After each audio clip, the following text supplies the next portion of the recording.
पहला प्रश्न। भगवान,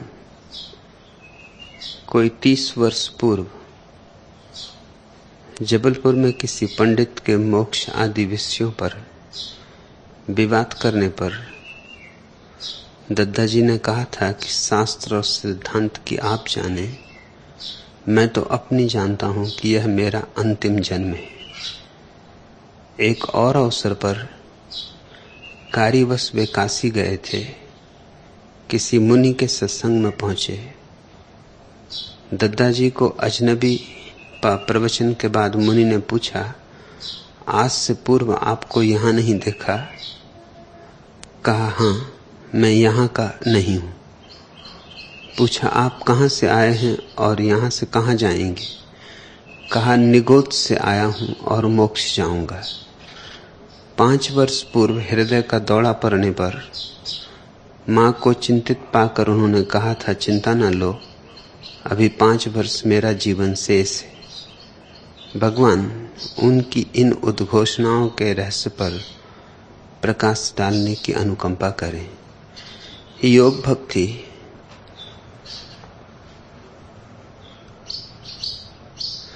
हम सभी यहां अजनबी हैं। यहां घर किसी का भी नहीं। सराय में टिके, लेकिन काफी देर से टिके। इससे भ्रांति होती है कि जैसे सराय हमारा घर है। संसार सराय है, घर नहीं। हमारा आना किसी और लोक से है और हमें जाना भी किसी और लोक है। जो इतना स्मरण रख सके वो सराय में भी रहे तो भी सराय उसे छूती नहीं। वह जल में कमलवत हो जाता है और जल में कमलवत हो जाना ही सन्यास है। संसार छोड़कर भागते हैं ना समझ। संसार के साथ तादात्म्य कर लेते हैं ना समझ। समझदार न तो तादात्म्य करता है न भागता है। जागकर इतना ही जानता है कि यह हमारा घर नहीं। रात भर का बसेरा है, रैन बसेरा। सुबह हुई उड़ जाएंगे। ऐसी प्रतीति सतत बनी रहे, ऐसा भाव सघन होता रहे तो समाधि दूर नहीं, तो मोक्ष दूर नहीं, तो परमात्मा दूर नहीं। उन्होंने ठीक ही कहा था पूछे जाने पर मुनि के द्वारा कि मैं यहां का नहीं हूं। सीधे साधे शब्द हैं, दोहरा अर्थ हो सकता है। पहला अर्थ ही मुनि ने पकड़ा होगा, क्योंकि दूसरा अर्थ पकड़ सकते तो मुनि ही ना होते। दूसरा अर्थ पकड़ सकते तो मुनि होने की कोई जरूरत न थी। सोचा होगा इस गांव के नहीं, इसलिए पुनः पूछा कि कहां से आए हैं और कहां जाएंगे। अन्यथा पूछने की जरूरत न थी, पहले उत्तर में बात हो गई थी।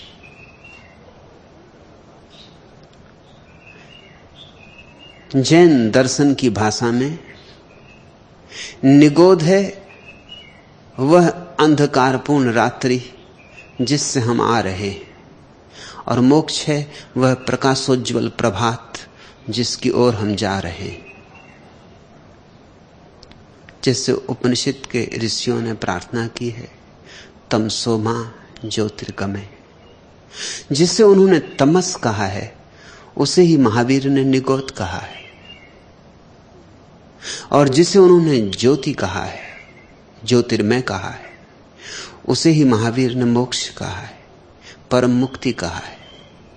प्रकाश मोक्ष है, अंधकार बंधन है। अंधकार इसलिए बंधन है कि अंधकार में अहंकार निर्मित होता है। अंधकार बंधन है क्योंकि अंधकार में हम जो भी करते हैं गलत होता है। चाहते हैं दरवाजा मिले, दीवार मिलती है। राह खोजते हैं, टकराते हैं। जिनको प्रेम भी देना चाहते हैं उनसे भी कलह ही होती है। प्रेम कहां? पुण्य करने जाते हैं, पाप होता है। देखते हो, कोई पुण्य के लिए मंदिर बनाता है तो भी मंदिर पे तख्ती लगा देता अपने नाम की। वो मंदिर परमात्मा का नहीं रह जाता, वो मंदिर उसके ही अहंकार का आभूषण हो जाता। तुम्हें देश के कोने कोने में बिरला मंदिर मिलेंगे। वो कृष्ण के मंदिर नहीं, राम के मंदिर नहीं, बिरला के मंदिर है। बिरला मंदिर का क्या अर्थ होता है? मंदिर राम का हो, कृष्ण का हो, अल्लाह का हो, ठीक है, लेकिन मंदिर उसका नहीं है जो भीतर विराजमान है। मंदिर उसका है जिसके नाम का पत्थर लगा है। करने गए थे पुण्य, हो गया पाप। क्योंकि अंधकार में हम जो भी करेंगे उसमें भ्रांति सुनिश्चित है। महावीर से किसी ने पूछा है, मुनि कौन है? तो महावीर ने कहा, असुत्ता मुनि। जिसकी नींद टूट गई है, जो अब सो नहीं रहा है, जो होश में आ गया, वह मुनि, असुत्ता मुनि। इससे प्यारा सूत्र खोजना कठिन है। एक सूत्र में सारे शास्त्रों का सार आ गया, सारे ध्यानियों का उपदेश आ गया, सारे ज्ञानियों की सुगंध आ गई। असुत्ता मुनि सीधा साफ है, व्याख्या की भी कोई बात नहीं। जो नहीं सोया है वह मुनि। फिर पूछने वाले ने पूछा, फिर अमुनि कौन है? तो महावीर ने कहा, तुम खुद ही गणित बिठा लो। सुत्ता अमुनि, जो सोया है वह अमुनि है। महावीर ने नहीं कहा कि जो नग्न होकर घर द्वार छोड़कर जंगल चला गया वह मुनि। महावीर ने कहा, जिसने नींद छोड़ दी। ये ठीक ठीक व्याख्या हुई, ठीक ठीक परिभाषा हुई। महावीर ने यह भी नहीं कहा कि जो जैन धर्म का पालन करे वह मुनि। जो भी जाग जाए, फिर वो मुसलमान हो कि ईसाई हो कि हिंदू हो कि ब्राह्मण हो कि शूद्र हो, कोई भेद नहीं पड़ता। फिर स्त्री हो कि पुरुष हो, कोई भेद नहीं पड़ता। जागने की बात है। सोए हुए सब अमुनि है।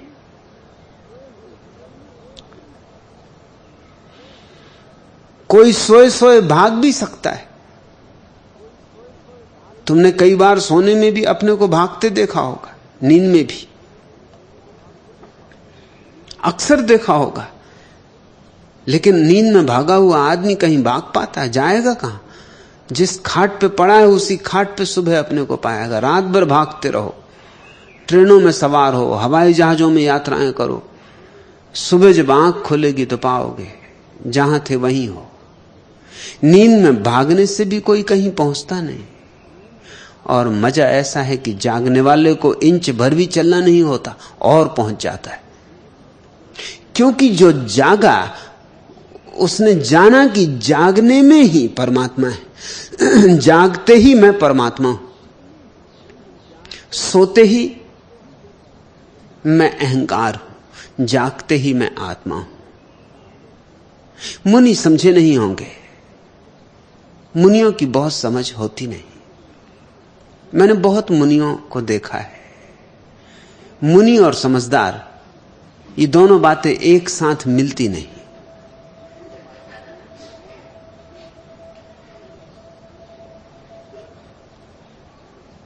मुल्ला नसरुद्दीन एक कब्रिस्तान से निकलता था और एक कब्र पर उसने एक तख्ती लगी देखी। चौंक के खड़ा हो गया, अपने साथी से कहा कि नहीं नहीं, ये नहीं हो सकता है। साथी ने पूछा क्या नहीं हो सकता? उसने कहा ये जो तख्ती लगी कब्र पर कि यहां एक वकील और ईमानदार आदमी सोते, इतनी छोटी कब्र में दो बन ही नहीं सकते। उसने वक्तव्य तो एक ही वकील के संबंध में था कि एक वकील और ईमानदार व्यक्ति यहां विश्राम करता है, लेकिन मुल्ला ने कहा यहां दो आदमी नहीं हो सकते। वकील और ईमानदार एक हो ये तो असंभव, दो ही होने चाहिए, और दो इतनी छोटी कब्र में बन नहीं सकते। मुनि और समझदार, दो व्यक्ति एक में आमतौर से नहीं होता। मुनि तो वही हैं जो नींद में ही संसार में थे और नींद में ही बहुत टकराहट खाने के कारण भाग खड़े हुए, लेकिन भागोगे कहां? जागो, भागने से कुछ भी ना होगा। कितने ही भागो, तुम्हारे भीतर का अंधकार तुम्हारे साथ ही रहेगा। तुम्हारी मूर्छा कैसे छूट जाएगी? दुकान छोड़ सकते हो, बाजार छोड़ सकते हो, घर छोड़ सकते हो, बच्चे पत्नी छोड़ सकते हो, क्योंकि वे पर हैं, लेकिन मूर्छा तो तुम्हारी अपनी है। अंधकार तो तुम्हारा अपना है। अंधकार से कोई विवाह थोड़ी रचाया है। अंधकार तो तुम्हारे भीतर छाया है। तुम जहां जाओगे तुम्हारा अंधकार तुम्हारे साथ जाएगा। एक कौआ भागा जा रहा था और एक कोयल ने पूछा कि चाचा जी कहां जा रहे हैं बड़ी सुबह सुबह बड़ी तेजी से? उसने कहा मैं इस देश को छोड़कर किसी दूसरे देश जा रहा हूं, पूरब को छोड़ के पश्चिम जा रहा हूं, विलायत जा रहा हूं। क्यों? कोयल ने पूछा। तो कौवे ने कहा यहां लोग मेरे संगीत को समझते नहीं। कोयल ने कहा बेहतर हो कि आप अपना संगीत बदलो, पश्चिम में भी कोई नहीं समझेगा, कहीं भी कोई नहीं समझेगा।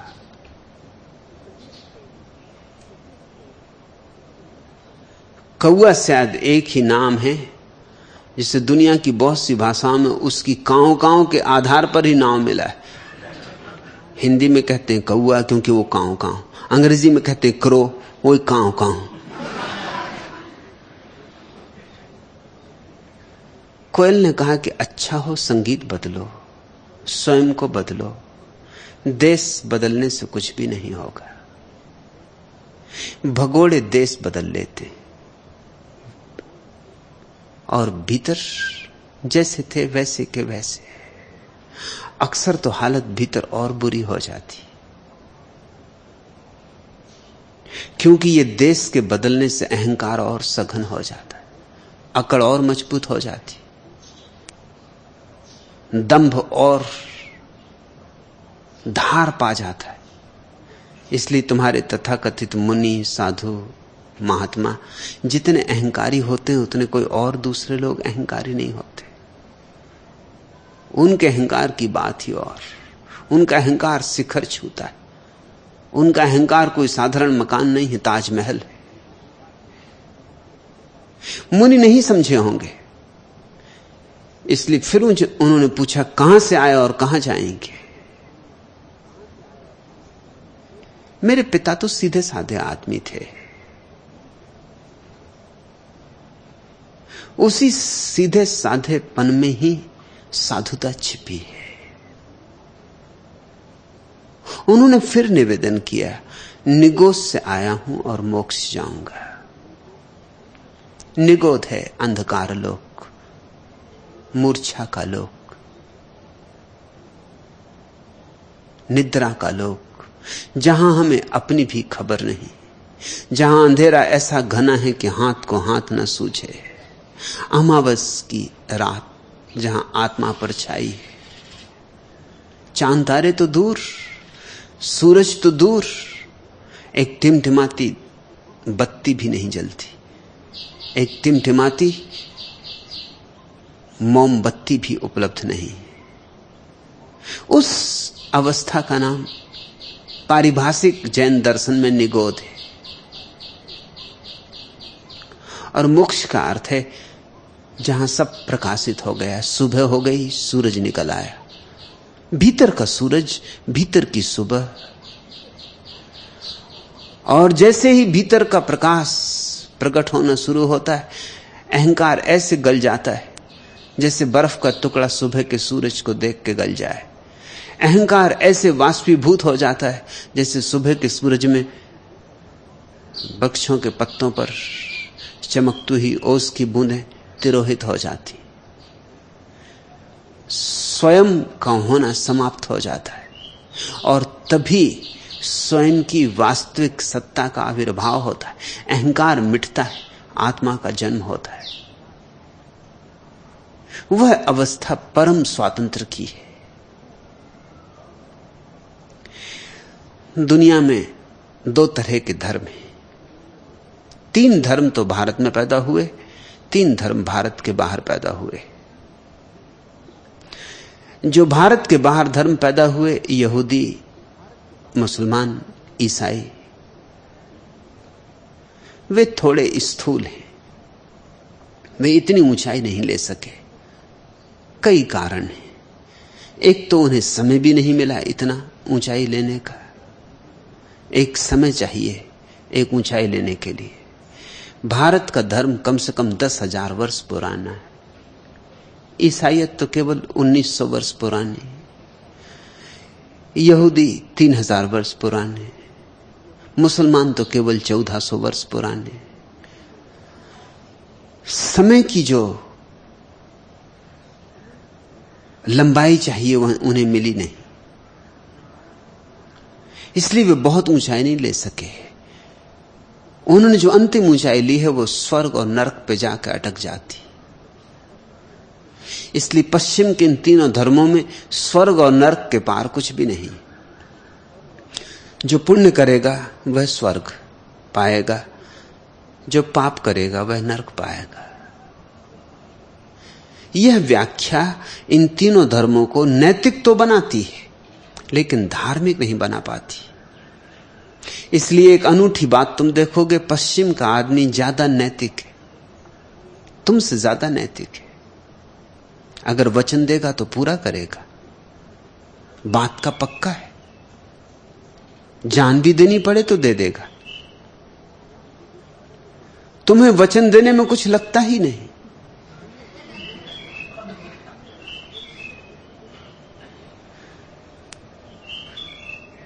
तुम कहो कि 5 बजे आ जाऊंगा तो तुम 4 बजे भी आ सकते हो, 6 बजे भी आ सकते हो, 8 बजे भी, दूसरे दिन भी, तीसरे दिन भी। तुम्हारे 5 बजे का कोई अर्थ 5 बजे का नहीं होता। तुम्हें जैसे बोध ही नहीं है इस बात का कि वचन भंग करना एक अप्रामाणिकता है। तुम हर चीज में मिलावट किए चले जाते हो। पश्चिम में कोई सवाल ही नहीं उठता। मेरे एक मित्र स्विट्जरलैंड गए तो उन्होंने होटल में कहा कि मुझे शुद्ध दूध चाहिए। होटल का बैरा थोड़ा हैरान हुआ, शुद्ध दूध उसने कभी सुने नहीं था। दूध यानी दूध। उसने पूछा कि रुकिए मैं अपने मैनेजर को बुला लाऊं। वो मैनेजर को बुला लाया। मैनेजर ने कहा शुद्ध दूध, साधारण दूध मिलता है, पेस्चराइज्ड दूध मिलता है, पाउडर दूध चाहिए वो भी मिल जाए, मगर शुद्ध दूध हमने कभी सुना नहीं। आपका प्रयोजन क्या है शुद्ध दूध से? तो उन्होंने कहा जिसमें पानी ना मिला हो। तो मैनेजर ने कहा हम कोई पागल हैं जो दूध में पानी मिलाएंगे? आपके देश में क्या दूध में पानी मिलाते? ये देश और भी आगे बढ़ चुका है। मैं विश्वविद्यालय में विद्यार्थी था तो जो आदमी दूध देने आता था विद्यार्थियों को, उसका एक ही बेटा था और वो बेटी की कसम खा लेता था। कोई भी उससे पूछे और उसके दूध में निश्चित पानी था, इसमें कोई शक सुबह नहीं था, उसमें दूध जैसा कुछ मालूम ही नहीं होता था, बस दूध का रंग भर था। जो भी उससे कहे कि क्या दूध में पानी मिलाया? वो कहता बेटे की कसम खा के कहता हूं। बेटा भी साथ लिए रहता था दूध का बर्तन कि ये रहा मेरा बेटा, इसके सिर पे हाथ रख के कसम खाता हूं कि नहीं, दूध में पानी नहीं मिलाया। एक दिन मैंने उससे पूछा कि तू मुझसे तो सच कह दे, मैं किसी को कहूंगा नहीं। तू कसम खा लेता है बेटे के सिर पे हाथ रख के, तेरा एक ही बेटा और पक्का है कि दूध में पानी है। उसने कहा आपसे क्या छिपाना, मगर किसी को आप बताना मत। कसम खा लेता हूं क्योंकि उसमें राज है। मैं दूध में कभी भी पानी नहीं मिलाता, जब भी मिलाता हूं पानी में दूध मिलाता हूं। इसलिए कसम खाने में मुझे कुछ हर्ज नहीं। मेरे बेटे का बाल बांका नहीं हुआ, 10 साल से कसम खा रहा हूं। कोई बाल बांका तो कर दे मेरे बेटे का। वो जमाने गए जब यहां हम दूध में पानी मिलाते थे, अब तो पानी में दूध मिलाते हैं।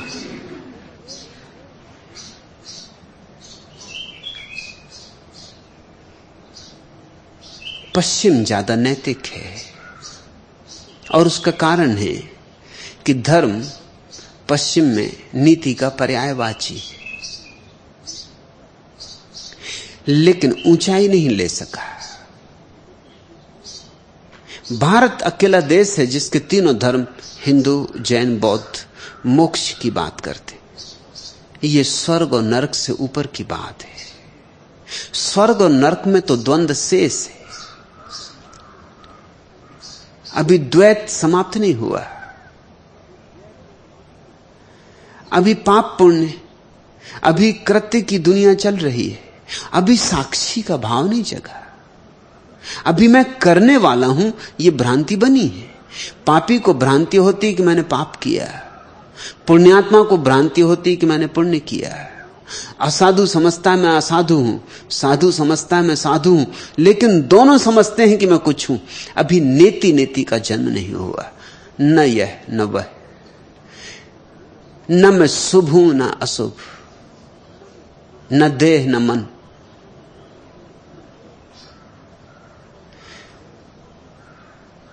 न नीति न अनीति, न पाप न पुण्य, न स्वर्ग न नरक।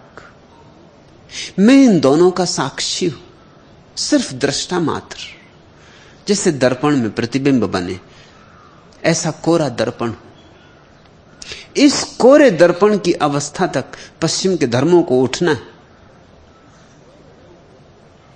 पूरब के धर्म इस कोरी अवस्था तक उठे।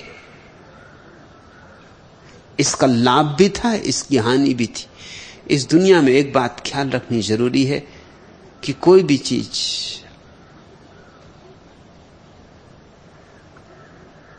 अगर लाभ लाती हो तो अपने साथ ही हानियां भी लाती है। यह हम पर निर्भर होता है कि हम हानियों को ना चुने, लाभ को चुन लें। और कोई भी चीज जो हानि लाती है अपने साथ लाभ भी लाती है। यह हम पर निर्भर होता है कि हम लाभ को चुन लें, हानियों को ना चुने। यहां जहर को समझदार औषधि बना लेते और यहां ना समझ औषधि को भी जहर बना लेते। तुमने देखा होगा शराबबंदी हो जाती तो लोग कमला टानिक पीने लगते। औषधि को भी जहर बनाने की होशियारियां हैं।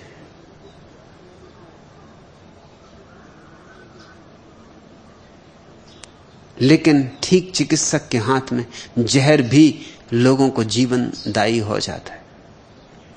पश्चिम में धर्म ने नीति से ऊपर उड़ान नहीं दी, लेकिन पश्चिम के लोग चीजों से लाभ लेना जानते हैं। इसलिए जितना लाभ ले सकते थे धर्म की नैतिकता से उन्होंने लिया।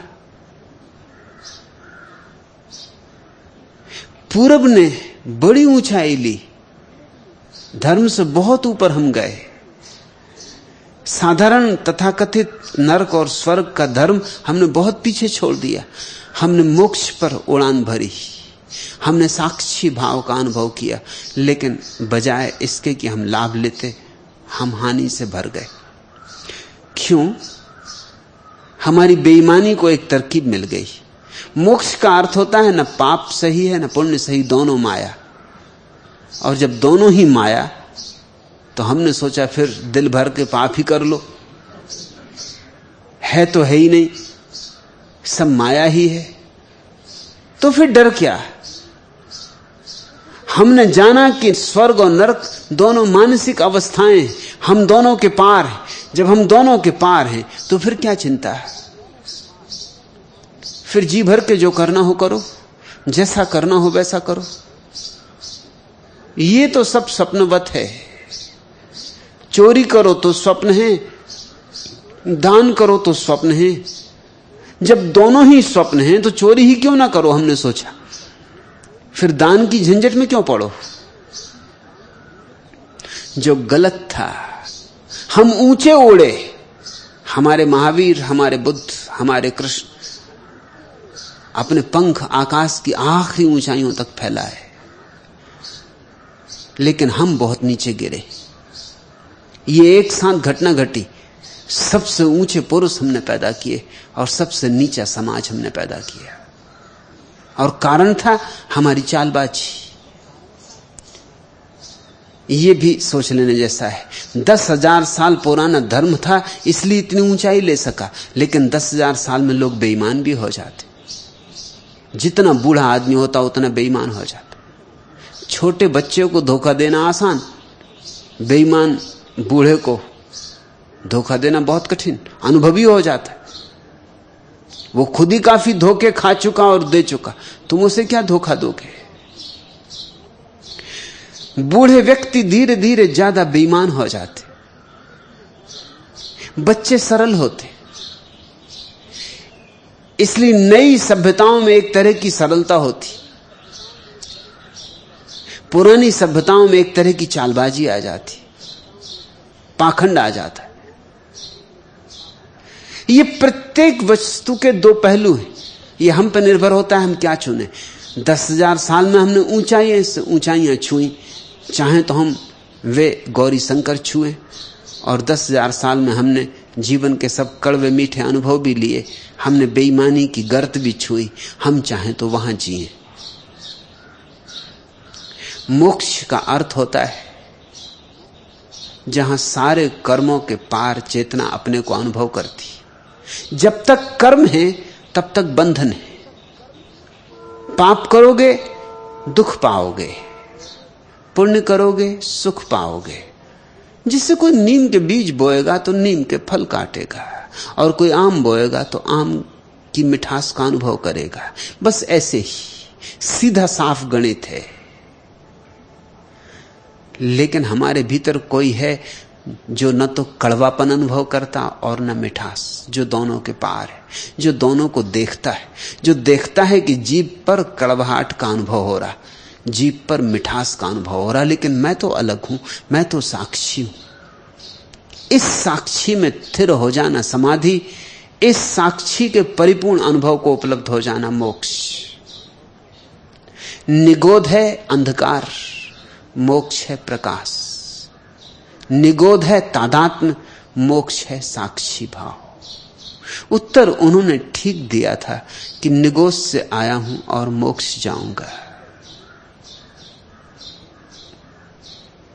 और यह भी उन्होंने ठीक कहा था किसी पंडित को कि मैं तो अपनी जानता हूं कि मेरा अंतिम जन्म है।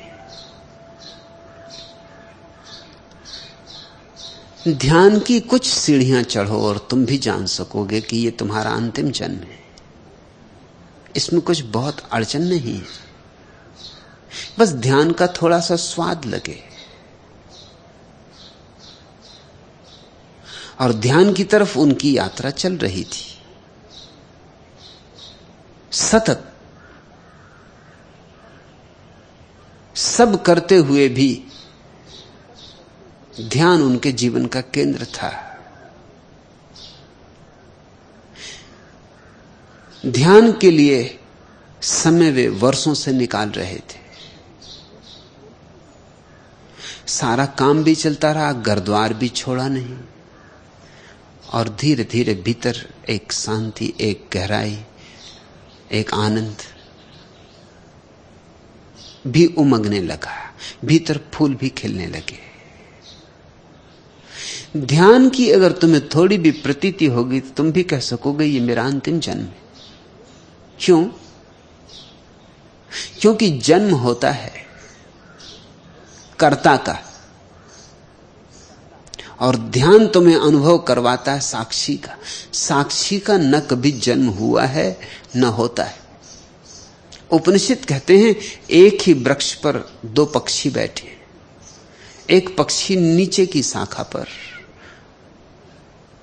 बड़ी चेंचें करता है, इस डाल से उस डाल पे कूदता है, इस फल को चखता है, उस फल को चखता है, बड़ी विभूचन में पड़ा है। और एक दूसरा पक्षी ऊपर के शिखर पर बैठा है, सिर्फ बैठा है। वो नीचे के पक्षी की चहल पहल, भागदौड़, आपाधापी देखता है, बस सिर्फ देखता है। ये बड़ी प्यारी प्रतीक व्यवस्था है। ऐसे उपनिषद कह रहे हैं कि तुम्हारे भीतर भी दो पक्षी हैं, एक साक्षी और एक कर्ता। कर्ता नीचे की शाखाओं पर आपाधापी में लगा रहता, और धन कमा लूं, और पद कमा लूं, और प्रतिष्ठा कमा लूं। उसका मन भरता ही नहीं, उसे तृप्ति मिलती ही नहीं। जितने तृप्ति के उपाय करता उतनी अतृप्ति बढ़ती चली जाती। लेकिन ऊपर एक साक्षी है जो सिर्फ देखता है, इस नीचे के पक्षी की उधेड़बुन देखता है, व्यर्थ की परेशानी देखता है, सिर्फ देखता है, दर्पण की भांति है, कुछ बोलता नहीं। अब धर्म के दो रूप हो सकते हैं। धर्म का जो नैतिक रूप होगा वो नीचे के पक्षी को बदलने की कोशिश करता है, और धर्म का जो परम रूप होगा, आध्यात्मिक रूप होगा, वो ऊपर की पक्षी की याद दिलाता है। धर्म का जो आध्यात्म है वो तो कहता है इतनी भर याद तुम्हें आ जाए कि तुम्हारे भीतर एक साक्षी है, बस काफी। क्योंकि साक्षी का कोई जन्म नहीं होता। ये तो कर्ता है जो जन्म में भटकता है, क्योंकि मरते वक्त तुम्हारी वासना तृप्त नहीं हुई होती। वासना की डोर तुम्हें नए जन्म में ले जाती। हमारे पास एक बड़ा प्यारा शब्द है, पशु। पशु शब्द को तुम सिर्फ इतना ही समझते हो कि इसका अर्थ जानवर होता है। नहीं, इतना नहीं होता। जानवर का तो अर्थ होता है जिसके पास जान है। तो जानवर तो तुम भी हो। जिसके पास जान है वो जानवर। अंग्रेजी में शब्द है एनिमल, उसका भी मतलब वही होता है। एनिमा का अर्थ होता है प्राण। जिसके पास प्राण है वह एनिमल। लेकिन हमारा शब्द बड़ा अद्भुत है। वो जानवर और एनिमल से उसका अनुवाद नहीं होना चाहिए। पशु का अर्थ होता है जो पास में बंधा, जो जंजीर में बंधा, जिसके पैरों में बेड़ी पड़ी, जिसके हाथों में जंजीर है, जो पास में बंधा, वह पशु। यह बड़ा अनूठा शब्द है। ऐसे शब्द दुनिया की दूसरी भाषाओं में नहीं है। उसके कारण है क्योंकि ऐसे लोग कम हुए दुनिया में जो ऐसे शब्दों को गढ़ सकते। जिन्होंने ये शब्द गढ़े उन्होंने इन छोटे छोटे शब्दों में न मालूम कितनी कुंजियां छिपा दी।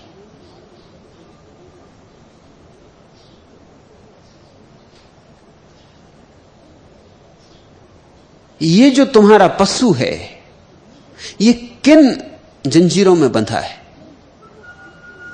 कोई दिखाई पड़ने वाली जंजीरें तो नहीं, अदृश्य जंजीरें हैं वासना की, आकांक्षा की।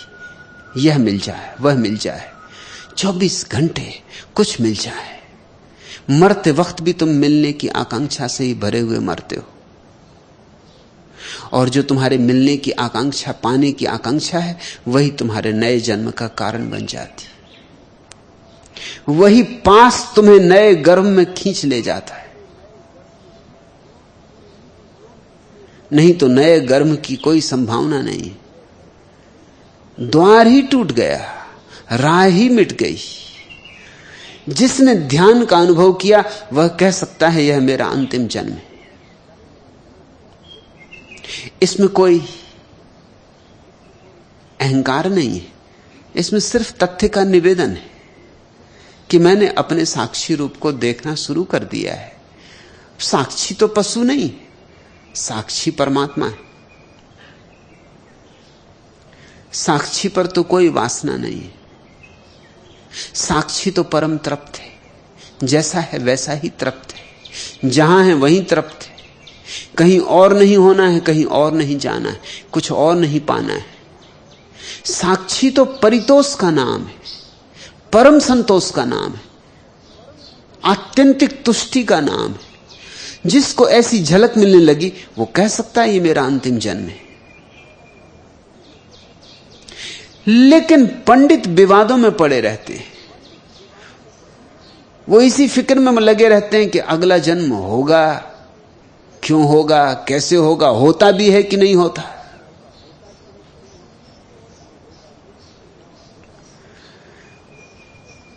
किस नियम से होता है, क्या गणित है उसका, क्या नक्शे हैं उसके। वो इसी नक्शे खींचने में, गणित बिठालने में लगे रहते हैं। पंडित से ज्यादा व्यर्थ का काम कोई दूसरा नहीं करता। उसकी सारी चेष्टा शाब्दिक होती, अनुभवगत नहीं होती। इसलिए अगर उन्होंने किसी पंडित को कहा था कि शास्त्र और सिद्धांत की आप जाने, मुझे शास्त्र का पता नहीं, सिद्धांत का पता नहीं, पर एक बात सुनिश्चित होने लगी है कि यह मेरा अंतिम जन्म है, ठीक कहा था। जो शास्त्र और सिद्धांत में उलझे उन्हें ध्यान का तो समय ही नहीं मिलता। जो शास्त्र और सिद्धांत में उलझे हैं वो ध्यान तक तो पहुंच ही नहीं पाते, क्योंकि ध्यान तक पहुंचने की अनिवार्य शर्त है शास्त्र और सिद्धांत को छोड़ो, शब्द को छोड़ो तो ध्यान में पहुंचोगे। निशब्द यानी ध्यान। विचारों को छोड़ो तो निर्विचार में पहुंचोगे, निर्विचार यानी ध्यान। विकल्पों को छोड़ो कि क्या ठीक क्या गलत, निर्विकल्प हो जाओ, निर्विकल्प यानी ध्यान। पंडित ध्यान नहीं कर पाता। हां, पंडित ध्यान के संबंध में सोचता है। ऐसे थोड़ा ख्याल रखना, तुम जल के संबंध में कितना ही सोचो, इससे प्यास न बुझेगी। तुम चाहे जल के संबंध में बड़ी सुंदर सुंदर तस्वीरें बना लो, सागरों की तस्वीरें, अपने कमरों को जल की तस्वीरों से भर दो, सागर, सरोवर, निर्झर, जलप्रपात, लेकिन इससे तृप्ति नहीं मिल सकेगी। प्यास लगेगी तो ये तस्वीरें काम ना आएंगी। और तुम भली भांति जानते हो कि भूख लगती हो तो पाकशास्त्र को पढ़ने से नहीं मिटती। लेकिन अजीब है आदमी, जब उसे परमात्मा की भूख लगती तो वो गीता पढ़ता है, कुरान पढ़ता है, बाइबल पढ़ता है। भूख झूठी होगी। अगर भूख सच्ची होती तो तुम किसी सद्गुरु के चरण में होते, किसी प्रबुद्ध व्यक्ति का हाथ पकड़ते, ना कि पाकशास्त्र लिए बैठे रहते। और बड़े मजेदार लोग हैं, पाकशास्त्र को भी पढ़ के अगर कुछ पकाओ तो भी ठीक। लोग रोज पाकशास्त्र का पाठ करते, सुबह से रोज गीता का पाठ करते। कृष्ण होना तो दूर, अर्जुन भी नहीं होते, मगर गीता कंठस्थ हो जाती, पाकशास्त्र कंठस्थ हो जाता है। तो एक एक बात बता सकते कि रोटी कैसे पकाई जाती, मिष्ठान कैसे बनाए जाते,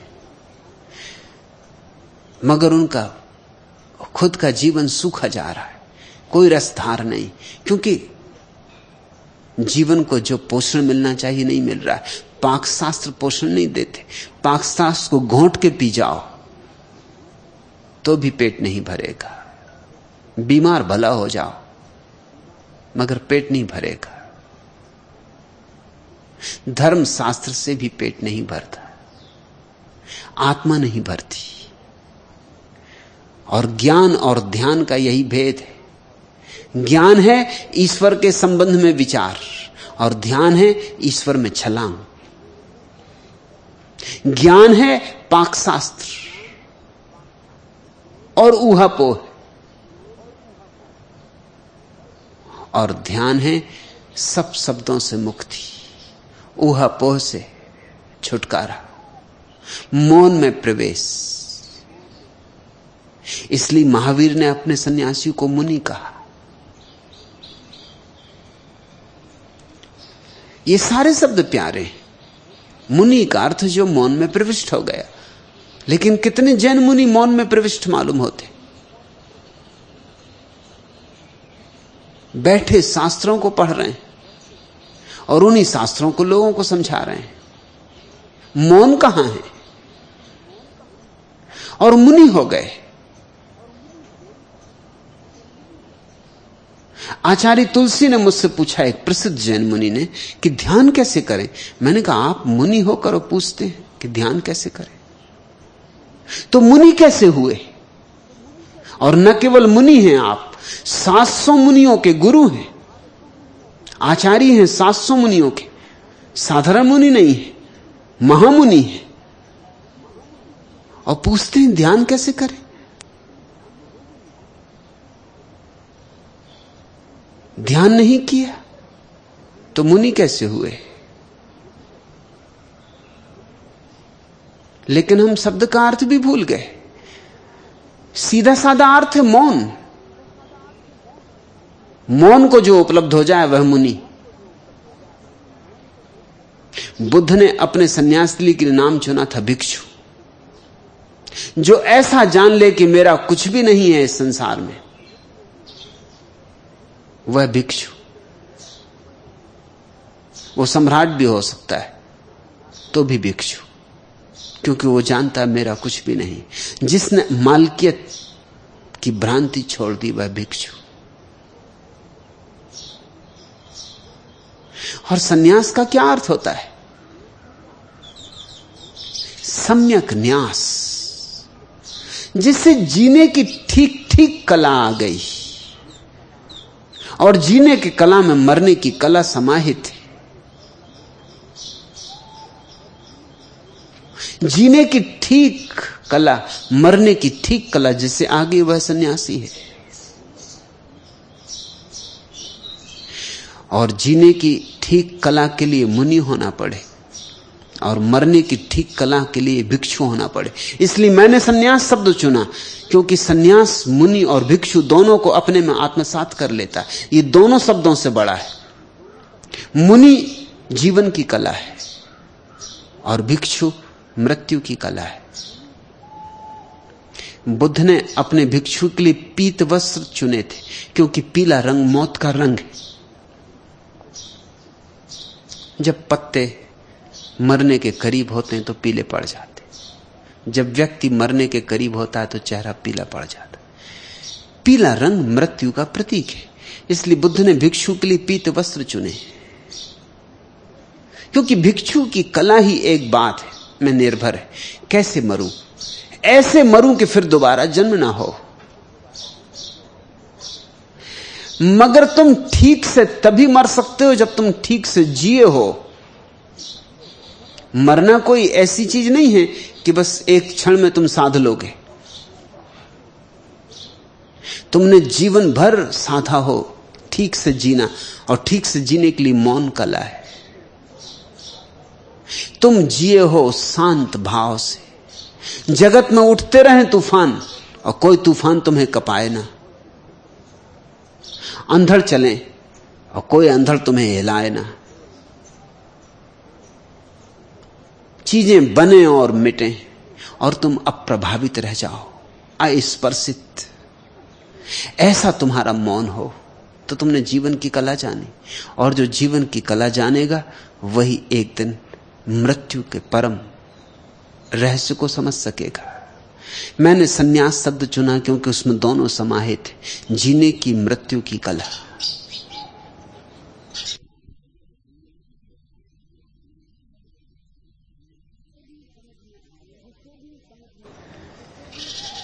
जिसे भी समझ में आ गया मौन का थोड़ा सा स्वाद, वह कह सकता है कि अब मेरा दोबारा जन्म नहीं होगा। सच तो यह है, वो कह सकता है मेरा कभी जन्म हुआ ही नहीं। ज़ेन फकीर जापान में कहते हैं कि बुद्ध का न तो कभी जन्म हुआ और न वो कभी मरे।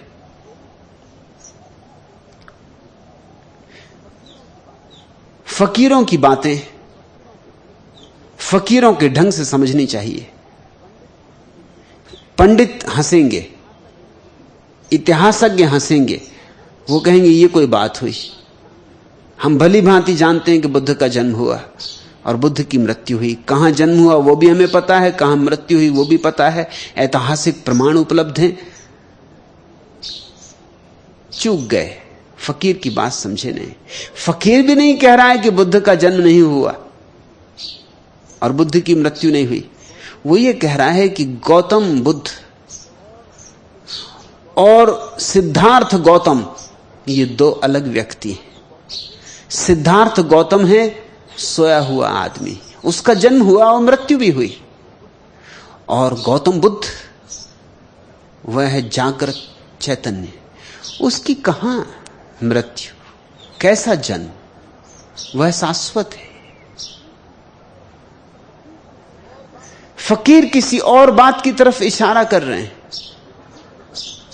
वे ठीक कह रहे हैं, वे साक्षी की बात कर रहे हैं और इतिहासज्ञ कर्ता की बात कर रहा है, क्योंकि इतिहासज्ञ कर्ता के ऊपर जा भी नहीं सकता।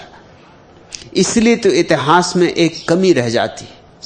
इतिहास में जो हमारे जगत के सर्वश्रेष्ठ व्यक्ति हैं वे सम्मिलित ही नहीं हो पाते, क्योंकि उनके जीवन में कृत्य बहुत नहीं होता। चंगेज खां के जीवन में ज्यादा कृत्य है, नादिर शाह और तैमूर लंग। हालांकि तैमूर लंगड़ा है मगर काम उसने खूब किए। लंगड़े ने भी बहुत उपद्रव किए, इतने उपद्रव किए कि इतिहास में लिखने योग्य काफी है। लेकिन बुद्ध के जीवन को लिखोगे तो क्या लिखोगे? एक झाड़ के नीचे 6 सालों बैठे रहे,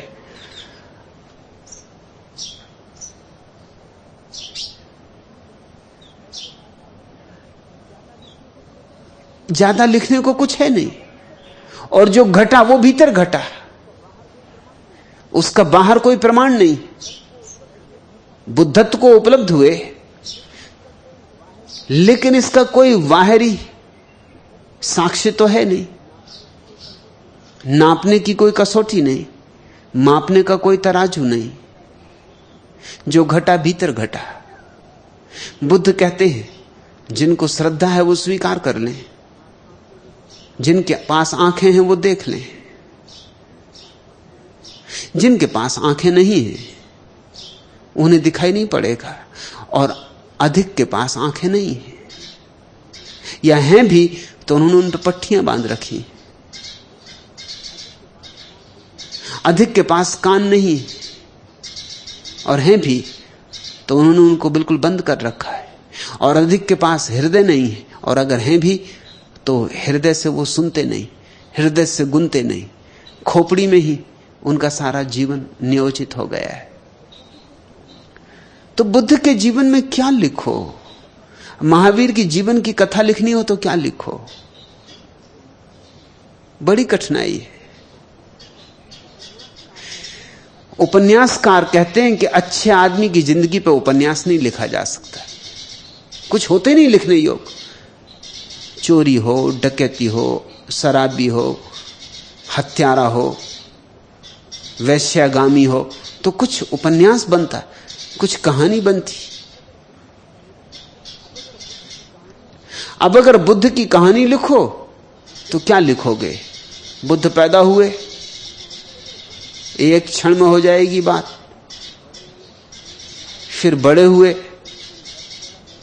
फिर एक दिन घर छोड़ा, तो घर छोड़ने की बात लिख सकते हो। अगर बुद्ध पे कोई फिल्म बनाई जाए तो 5 मिनट से ज्यादा की नहीं हो सकती।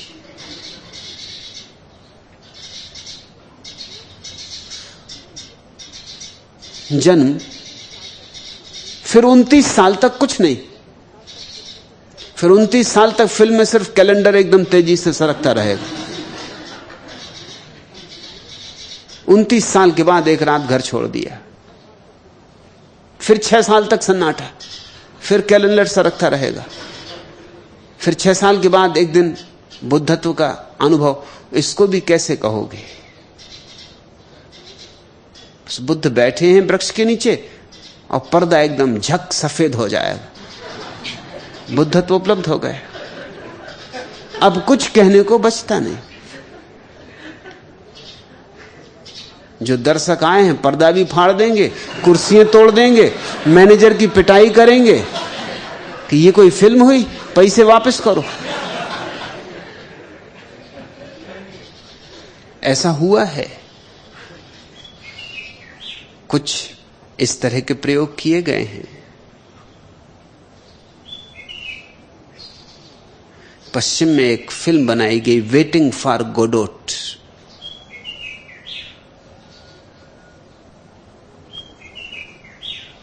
एक बहुत अद्भुत विचारक सैमुअल बेकेट की कहानी पर निर्भर है वेटिंग फॉर गोडोट। गोडोट सिर्फ याद दिलाने को है गार्ड शब्द की, लेकिन गार्ड शब्द का उपयोग नहीं किया बेकेट ने। गोडोट अपनी तरफ से बना लिया एक शब्द जिससे तुम्हें सिर्फ ख्याल आ जाए कि यहां कुछ इशारा है ईश्वर की तरफ। ईश्वर की प्रतीक्षा। ईश्वर यानी वह जो न कभी आता न कभी दिखाई पड़ता। तो दो आदमी एक झाड़ के नीचे बैठे और प्रतीक्षा करते। एक बोलता है अभी तक गोडोट आया नहीं, दूसरा कहता आता ही होगा, जब उसने कहा है तो आएगा। फिर थोड़ी देर सन्नाटा रहता है, फिर पहला पूछता है कि भाई अभी तक आया नहीं, समय भी निकला जा रहा है। दूसरा कहता मेरा सिर न खाओ, मुझे भी दिखाई पड़ रहा है कि अभी तक नहीं आया, लेकिन अब हम करें भी क्या, जब आएगा तब आएगा। प्रतीक्षा के सिवाय करने को है भी क्या। प्रतीक्षा चलती रहती, सन्नाटा गुजरता रहता, दोनों बैठे झाड़ के नीचे, ना कोई आता ना कोई जाता। फिर तीसरा कहता है कि मेरा तो मन उबने लगा, मैं तो सोचता हूं कि यहां से चला ही जाऊं। तो पहला उससे कहता तो चले भी जाओ, मेरा सिर तो मत खाओ। एक तो ये परेशानी कि जिसकी प्रतीक्षा वो नहीं आता, एक तुम हाथ लगाए रहते हो, जहां जाना हो जाओ, मगर दूसरा जाता नहीं। थोड़ी देर बाद पहला पूछता जाते क्यों नहीं, वो कहता जाऊं भी तो कहां जाऊं, यही वहां भी होगा। फिर बैठ के प्रतीक्षा करो, यहां कम से कम 1 से 2 भले, थोड़ी बातचीत तो हो लेती। बस ऐसी ही कहानी चलती रहती, न कभी कोई आता, न कभी प्रतीक्षा का कोई फल मिलता। इस पे फिल्म बनाई गई। अब फिल्म कितनी बड़ी होगी, 7 मिनट में खत्म हो जाती। जहां जहां फिल्म दिखाई गई वहीं वहीं दंगा हुआ, पर्दे फाड़ दिए गए, कुर्सियां तोड़ दी गई, लोगों ने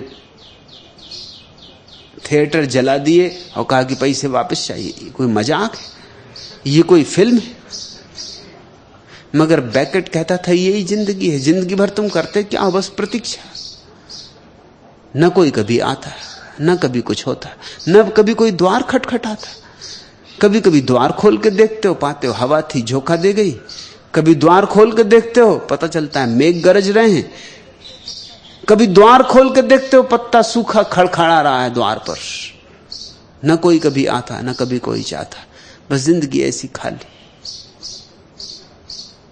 मगर कम से कम ये बातचीत तो है कि दो एक दूसरे से पूछ रहे हैं, कम से कम 1 से 2 तो हैं। बुद्ध को जब ज्ञान फलित होता है 6 वर्षों के बाद, तब वो बिल्कुल नितांत अकेले, वहां 2 भी नहीं, न कोई पूछने को न कोई उत्तर देने को। ये घटना अलिखित रह जाएगी। इस घटना को कोई इतिहास अपने में समाविष्ट नहीं कर सकेगा, कोई उपाय नहीं। इसलिए जितना बड़ा बुद्धत्व उतना ही इतिहास के बाहर। कृत्य का इतिहास होता है, साक्षी का कोई इतिहास नहीं। इसलिए इस दुनिया में जो परम बुद्ध हुए हैं वे इतिहास के बाहर ही जिए हैं और समाप्त हो गए हैं। इतिहास तो उल्टे सीधे लोगों का होता है जिनकी खोपड़ियां खराब हैं।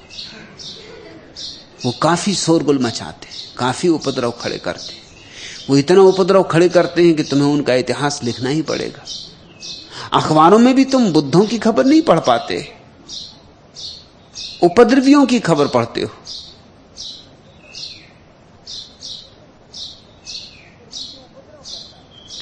क्योंकि जो उपद्रव करता है वो कुछ घटना घटवाता है, घेरा डलवा दे, हड़ताल करवा दे, घेराव करवा दे, चीजें तोड़वा दे, फुड़वा दे, दंगा फसाद करवा दे, हिंदू मुस्लिम दंगा हो जाए, कुछ उपद्रव करवा दे तो इतिहास में रेखाएं खींचती। जो साक्षी हो जाता है कृत्य के बाहर हो जाता है। लेकिन एक बात उसे साफ हो जाती कि अब कोई जन्म नहीं, क्योंकि जन्म तो कृत्य की भूमिका के लिए, करने की जब तक कुछ आकांक्षा है तब तक जन्म। करने की जब कोई भी आकांक्षा नहीं है तो जन्म समाप्त हुआ। इसलिए जो व्यक्ति बुद्धत्व को उपलब्ध हो जाता है फिर दोबारा जन्म नहीं ले पाता, उसका दोबारा जन्म नहीं होता।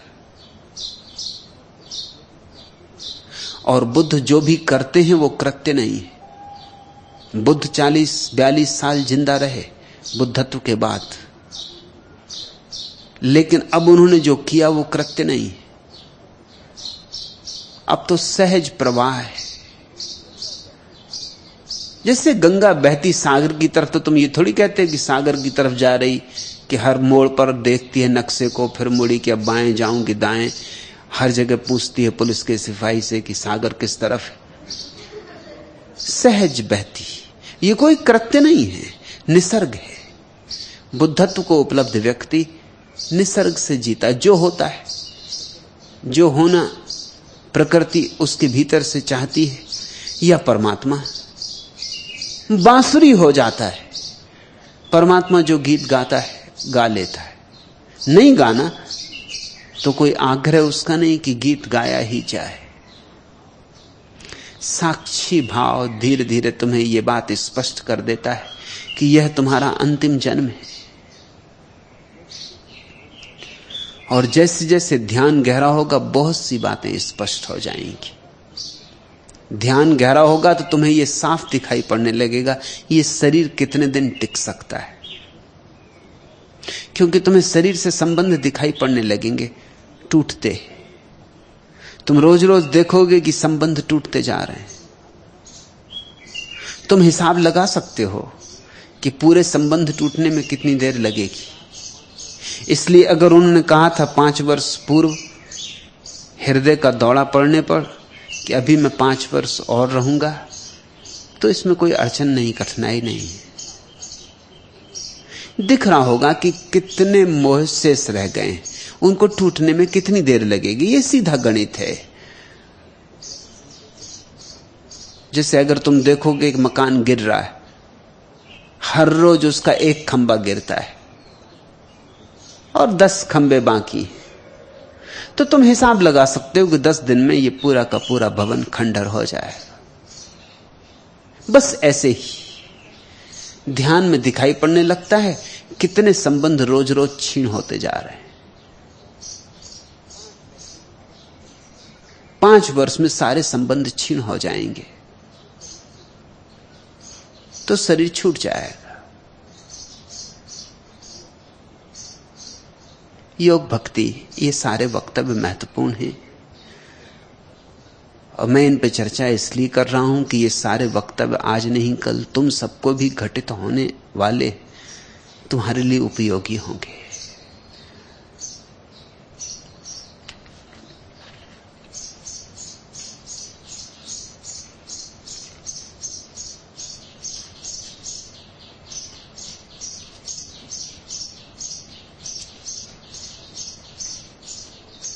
दूसरा प्रश्न, भगवान संत रज्जब, सुंदरो और दादू की मृत्यु की कहानी मेरे लिए बड़ी ही रोमांचक रही। परंतु मेरे गुरु और हमारे प्यारे दादा जो मेरे मित्र भी थे, उनके मृत्यु के समय की आंखों देखी घटना का अनुभव मेरे लिए उससे भी कहीं अधिक रोमांचकारी हुआ। इससे मेरी आंखें मधुर आंसुओं से भर जाती। शिला, रज्जब, सुंदरो और दादू की कहानी तो बस तुम्हारे लिए कहानी है। मैं उसे तुमसे कहता हूं चूंकि तुम्हें मुझसे प्रेम है, इसलिए तुम्हारे लिए उस कहानी में भी एक सत्य प्रविष्ट हो जाता है। चूंकि मैं अपने प्रेम से उस कहानी को लबालब भरता हूं, चूंकि मैं उस कहानी को फिर तुम्हारे सामने पुनरुज्जीवित करता हूं, इसलिए तुम रोमांचित हो उठती हो। लेकिन उस कहानी से तुम्हारा संबंध परोक्ष है, मेरे द्वारा है।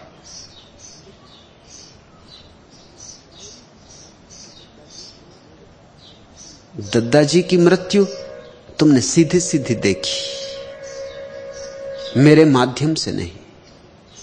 वह तुम्हारा सीधा अनुभव है। निश्चित ही उसका रोमांच बहुत अलग होगा। मैं कितने ही प्यारे ढंग से तुम्हें कुछ कहूं और तुम कितने ही अनुग्रह और समादर से उसे अपने हृदय में प्रतिष्ठा दो, फिर भी वह बात मेरी है। जैसे कोई हिमालय देखकर आया हो और हिमालय के सौंदर्य का वर्णन करे, और हिमालय के शीतलता का, और हिमालय पर जमी हुई कुंवारी बर्फ का, और हिमालय के उत्तुंग शिखरों का, बादलों से ऊपर उठे शिखर, आकाश से गुफ्तगू करते शिखर, चांद तारों को छूने की अभीप्सा लिए हुए शिखर, इनकी बहुत प्यारी चर्चा करे। और किसी के पास काव्य का गुण हो और सौंदर्य का बोध हो और हिमालय को अपनी छाती में भर के आया हो और तुम्हारे सामने उड़ेल दे, तो रोमांच होगा। मगर फिर भी बात तो उधार है। हिमालय तुम्हारे सामने तो नहीं, इस आदमी की आंख से देखना होगा। इसका सौंदर्य तुम्हारे भीतर पुलक लाएगा, वो भी तभी जब तुम अपने हृदय को इसके सामने खोल के रखो, विवाद ना करो, व्यर्थ के तर्क जाल में ना उलझो, आत्मसात कर लो इसके अनुभव को, तो रोमांच होगा, अनुभव होगा। मगर जिस दिन तुम स्वयं हिमालय को जाकर देखोगी, वे उत्तुंग शिखर तुम्हारी आंखों में उठेंगे, वह अपूर्व महिमा, वह शाश्वत सौंदर्य, तब तुम्हें वे जो बातें तुमने सुनी थी बहुत दूर की आवाज मालूम पड़ेंगी, प्रतिध्वनि। बांसुरी को कोई सुने और फिर बांसुरी की गूंज घाटियों में होती हो, उस गूंज को कोई सुने, इतना फर्क पड़ जाएगा। और फर्क बड़ा है। मुझे तुम देखो और मेरी तस्वीर को देखो, इतना फर्क है। पिकासो से किसी ने कहा, एक बहुत सुंदरी महिला ने, कि कल मैंने तुम्हारे ही हाथों बनाई हुई तुम्हारी तस्वीर देखी, सेल्फ पोर्ट्रेट देखा, इतना प्यारा था कि मैं अपने को रोक ना सकी और मैंने उस तस्वीर का चुंबन ले लिया। पिकासो ने कहा, फिर क्या हुआ? तस्वीर ने चुंबन का जवाब दिया या नहीं? उस युवती ने कहा, आप भी क्या बात करते, तस्वीर चुंबन का जवाब कैसे देगी? तो पिकासो ने कहा, फिर वो कोई और होगा, मैं नहीं। मुझे तो कोई चुंबन करे तो मैं जवाब देता हूं, तो वो तस्वीर किसी और की होगी। ऐसा ही एक बार हुआ। एक बहुत बड़ा यथार्थवादी दार्शनिक, यथार्थवाद और आदर्शवाद दो दर्शन की परंपराएं हैं पश्चिम में। आदर्शवादी प्रत्येक चीज में से आदर्श को खोजता है, यथार्थवादी नंगे यथार्थ को स्थापित करता है। आदर्शवादी जगत को महिमा मंडित करता है, वो गुलाब की चर्चा करता है, गुलाब के फूल की चर्चा करता है। यथार्थवादी कैक्टस की चर्चा करता है, गुलाब के फूल की नहीं, क्योंकि दुनिया कैक्टस से भरी, गुलाब के फूल कहां। यहां हर आदमी कैक्टस है, कांटे ही कांटों से भरा है। जरा किसी के पास आओ कि कांटे चुभे, जरा किसी के पास आओ कि दामन ऐसा उलझता है कि छुड़ाना मुश्किल हो जाता है। हर जगह कांटे हैं, गुलाब कहां? गुलाब तो सिर्फ सपनों में है, कवियों के सपनों में।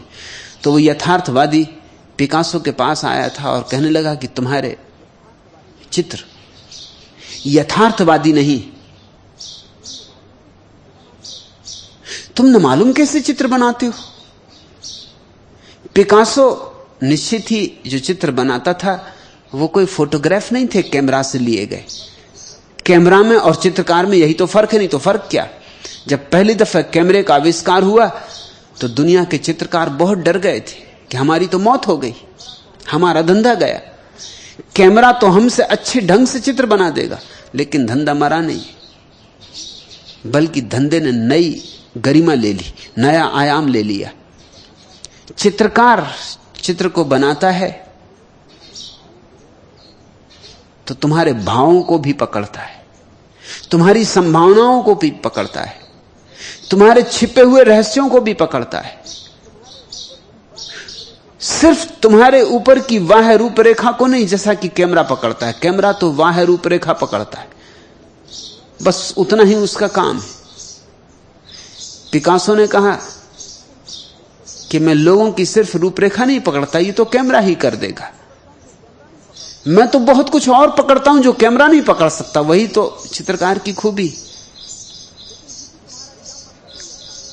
लेकिन फिर भी तुम्हारा क्या मतलब है यथार्थवाद से?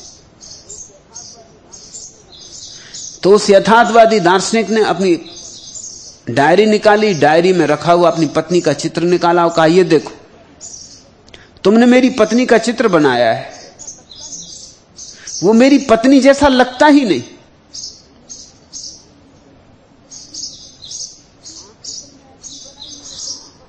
आंखें तुमने ऐसी बनाई हैं जैसे मेरी पत्नी अंधी हो, और नाक तुमने इतनी बड़ी बना दी है कि उसका सारा सौंदर्य नष्ट हो गया। पिकासो ने कहा, जैसा मैंने देखा वैसा मैंने बनाया। मुझे तुम्हारी पत्नी अंधी मालूम होती, उसे कुछ दिखाई नहीं पड़ता, मैं उसमें आंखें नहीं बना सकता। और मुझे तुम्हारी पत्नी बड़ी अहंकारी मालूम पड़ती, इसलिए मैंने नाक बहुत बड़ी बनाई। अहंकार नाक पे चढ़ता है, नाक की नोक पे रहता है, इसलिए बहुत नुकीली नाक बनाई। तुम गौर से देखना, मैंने तुम्हारी पत्नी के अहंकार को और अंधेपन को समाविष्ट किया। कैमरा ये नहीं कर सकता, कैमरे की क्या बिसात। फिर भी देखो, तुम पत्नी के किस चित्र को ठीक चित्र कहते हो? वो कैमरे से उतारी गई तस्वीर थी, सुंदर तस्वीर थी, ठीक ठीक उतारी गई थी। पिकासो ने तस्वीर देखी, पास में ही पड़ी हुई स्केल को उठा के नापा, 6 इंच लंबी, 4 इंच चौड़ी। पिकासो ने कहा, तुम्हारी पत्नी लेकिन बहुत छोटी मालूम पड़ती, 6 इंच लंबी, 4 इंच चौड़ी, इतनी सी तस्वीर में तुम्हारी असली पत्नी। ये यथार्थवादी चित्र है, और तुम्हारी पत्नी बिल्कुल चपटी मालूम पड़ती। मैंने हाथ फेर के देखा, ये कैसा यथार्थ? यही तुम्हारी पत्नी? उस आदमी ने कहा, मेरी पत्नी नहीं, मेरी पत्नी की तस्वीर है। पिकासो ने कहा, फिर तस्वीर कहो, तस्वीर पत्नी नहीं, तस्वीरें तस्वीरें। फिर कोई कितनी ही प्यारी तस्वीर क्यों न खींचे। सिला, रज्जब, सुंदरो और दादू की कहानी जो मैंने कही, वो तो मेरी आंखों से देखी गई एक प्यारी तस्वीर है। खूब रंग में भरता हूं, शायद इतिहासज्ञ उससे राजी हो भी ना भी हो, मुझे उनकी चिंता भी नहीं। किताबें वैसा कहती हो न कहती हो, मुझे उसकी फिक्र भी नहीं। मैं यहां किन्हीं किताबों को सही सिद्ध करने नहीं बैठा हूं, बल्कि किसी दूर यात्रा पर ले जाने के लिए आवाहन दे रहा हूं। तुम में से बहुतों को रज्जब, सुंदर और दादू की कहानी का पता ना होगा, जिसकी संबंध में शीला ने इशारा किया है। पहले तुम्हें मैं वो कहानी कह दूं, प्यारी कहानी।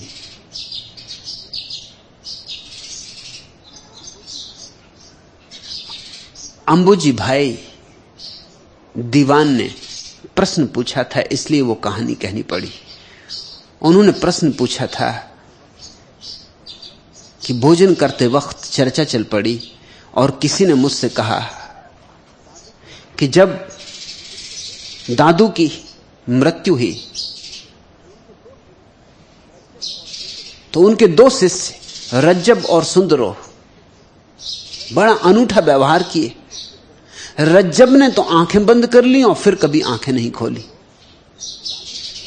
और सुंदरो दादू की जब लाश उठाई गई तो उनके बिस्तर पर उनका कंबल ओढ़ के सो गया, फिर उसने कभी बिस्तर नहीं छोड़ा। दीवान जी ने पूछा था कि मुझे ये बात को जचती नहीं, ये कहीं जागृत पुरुषों के ढंग है कि एक ने आंख बंद कर ली और जिंदगी भर आंख ना खोली, और एक बिस्तर पर लेट गया सो उठा ही नहीं फिर जब तक मर ना गया। ये कहीं जागृत पुरुषों के लक्षण हैं, प्रबुद्ध पुरुषों के लक्षण हैं, ये समाधिस्थ पुरुषों के लक्षण हैं।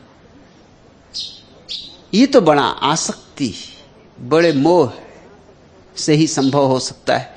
जो अनासक्त हो गए हैं, जो वीत मोह हो गए हैं, जो वीत राग हो गए हैं, उनके लिए ऐसा करना, आप इस संबंध में क्या कहते हैं?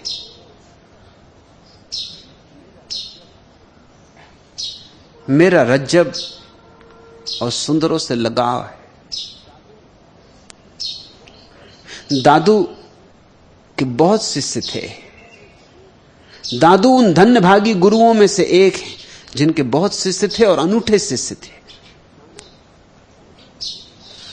नानक, कबीर, रैदास, फरीद, किसी के पास शिष्यों की ऐसी अद्भुत जमात न थी जैसी दादू के पास थी। दादू ने बड़े बेजोड़ और अद्वितीय हीरे इकट्ठे किए थे। कबीर भी इस संबंध में पीछे पड़ गए। दादू में कुछ कला थी शिष्यों को पुकार लेने की, दादू में कुछ कला थी शिष्यों को अपने से जोड़ लेने की। उनकी जमात बड़ी थी, उनका संघ बड़ा था। लेकिन उन सब हीरों में रज्जब और सुंदरो तो कोहिनूर थे। रज्जब ने क्यों आंखें बंद कर ली? रज्जब ने इसलिए आंखें बंद नहीं कर ली कि दादू से आसक्ति थी। रज्जब ने इसलिए आंखें बंद कर ली कि रज्जब ने कहा, जिसने दादू को देख लिया अब उसे देखने को क्या बचा। इस परम सौंदर्य को देख लेने के बाद अब आंखों को खोल के नाहक कष्ट क्यों देना? अब इससे ऊंचा कोई शिखर तो दिखाई पड़ेगा नहीं। जो गौरी शंकर पर चढ़ गया हो उससे तुम पूना के टीलों पर चढ़ के झंडा गड़ाने को कहो तो कहेगा छोड़ो ये काम तुम ही कर लो। तुम एडमंड हिलेरी को और तेंजिंग को राजी ना कर सकोगे कि पूना की पहाड़ी पे चढ़ जाओ। वो कहेंगे क्या मजाक करते हो।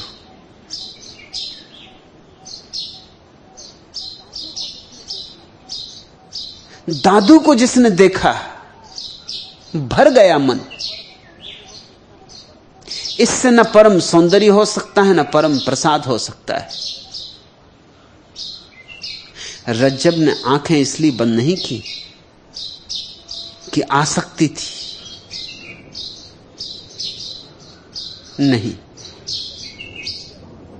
रज्जब ने आंखें बंद की कि अब आंखों पे व्यर्थ की धूल क्यों जमानी, कौन देखने को बचा। दादू में सब देख लिया देखने योग्य, दादू में परमात्मा को भी देख लिया, अब और क्या देखना है। सूरदास की कहानी है कि उन्होंने आंखें फोड़ ली थी, वो डर के कारण, भय के कारण। अगर सच है कहानी तो मैं नहीं मानता कि सच है, नहीं होनी चाहिए, क्योंकि सूरदास के प्रति मेरा आदर इतना है कि मैं कहानी को झूठ कहूंगा। मेरे अपने मापदंड हैं। सूरदास के प्रति मेरा सम्मान इतना है कि मैं सारे इतिहास को झुटला सकता हूं।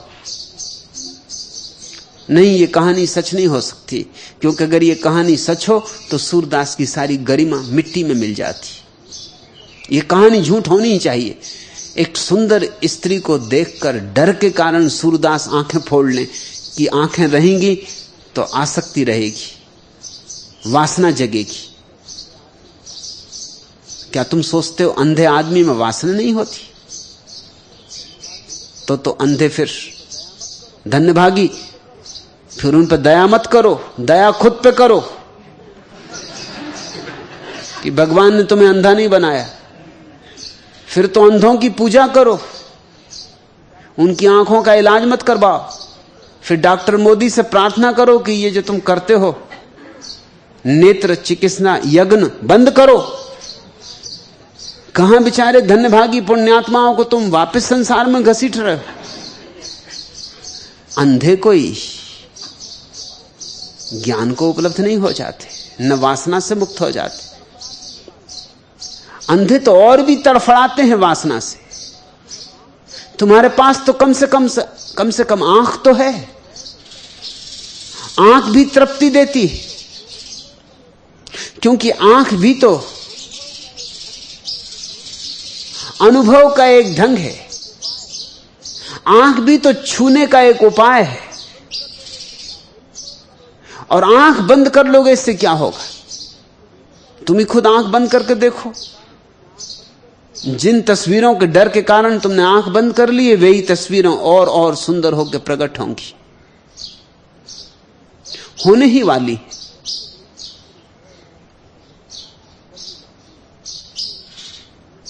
कल ही लक्ष्मी एक लेख लेकर आई थी, किसी मित्र ने सूरत से भेजा, मुक्तानंद के संबंध में है, कि जब वो साधना कर रहे थे और ध्यान करते थे एक कोठरी में बंद होकर, तो दरवाजा बंद, ताला लगा और एक सुंदर स्त्री एकदम प्रकट हो जाए, बहुत सुंदर स्त्री। वो इतने घबरा जाएं कि दरवाजा खोल के बाहर आ जाएं। बाहर एक झूला था, उस झूले पे बैठ जाएं, मगर वो स्त्री उनका पीछा करे, वो उनका पीछा ना छोड़े।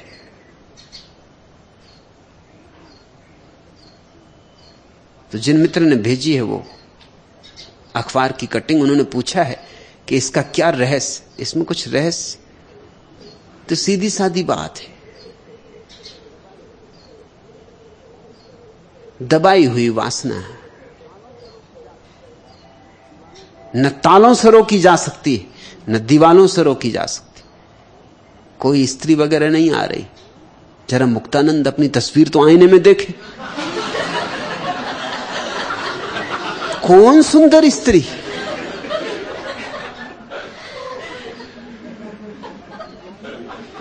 दीवाल दरवाजे पार करके आएगी। किसी सुंदर स्त्री के पीछे खुद तो जाके देखे, भागेगी, पुलिस में खबर कर देगी।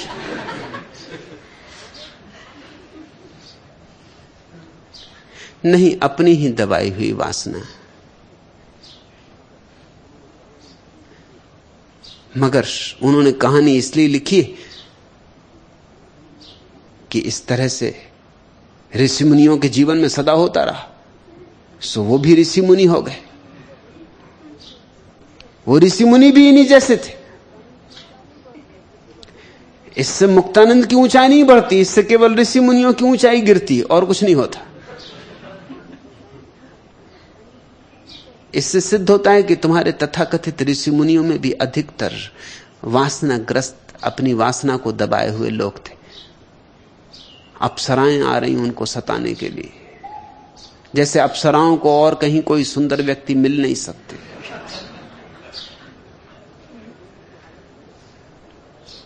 और ऋषि मुनियों की हालत तो देखो, सूख के कांटा हो रहे हैं, काले पड़ गए हैं, धूप धाप में खड़े रहे हैं, शरीर हड्डी हड्डी हो गया है।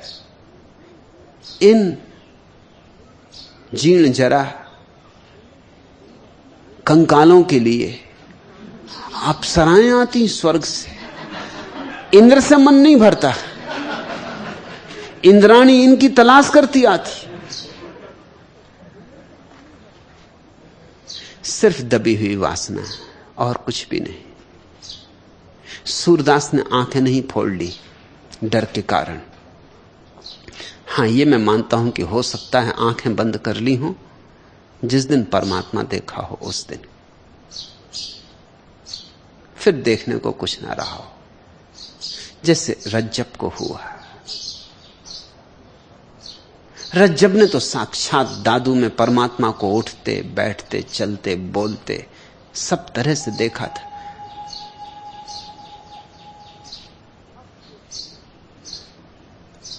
अब देखने को कुछ नहीं बचा तो आंख बंद कर ली। नहीं किसी आसक्ति के कारण, वरन किसी परम अनुभव के कारण। अपमान होगा दादू का, अब क्या देखना है। असंभव था ये रज्जब के लिए। जिस दादू से सब कुछ मिल गया, अब उसको छोड़ के और क्या देखना है। और सुंदरो, इधर उस उठी लाश, उधर वो बिस्तर में समा गया। उसने ओढ़ लिया कंबल दादू का। सुंदरों का इतना तादात्म्य हो गया था दादू से कि बहुत बार ऐसा हो जाता था कि सुंदरो बाहर बैठा है और कोई आया और उसने पूछा कि दादू कहां है, मुझे दर्शन करने, तो वो अपनी तरफ बता देता। इतना तादात्म्य था उसका। उसने अपने को ऐसा लीन किया था दादू में। जब शिष्य अपने को गुरु में डुबोता है तो गुरु को भी अपने में डूबा हुआ पाता है। जब शिष्य अपने भेद छोड़ देता है तो गुरु के तो भेद पहले से ही न थे, अभेद हो जाता है। कई बार तो लोग बड़े नाराज हो जाते जब उनको बाद में पता चलता है कि वो सुंदरों के ही पैर छू के लौट आए। और लोग आके कहते सुंदरों को कि ये बात ठीक नहीं, ये कैसी मजाक, हम मीलों चल के आए दादू को नमस्कार करने, पर सुंदरों कहता है कि तुम नमस्कार करके गए, तुम्हारा नमस्कार पहुंच गया। अब वैसे तुम्हारी जिद शरीर की ही हो तो भीतर चले जाओ, दादू वहां है। अगर आत्मा का सवाल हो तो मेरी आंखों में झांक लो, और तुमने दादू की आंखों में झांक लिया।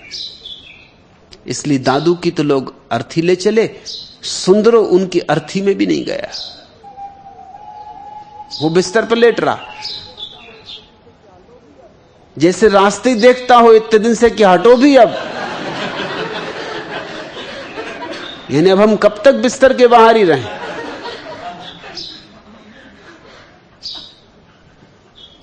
न रोया न परेशान हुआ। दादू के कपड़े पहन लिए। जब लोग लौट के आए तो देखा कि वो बिल्कुल ही दादू बना बैठा।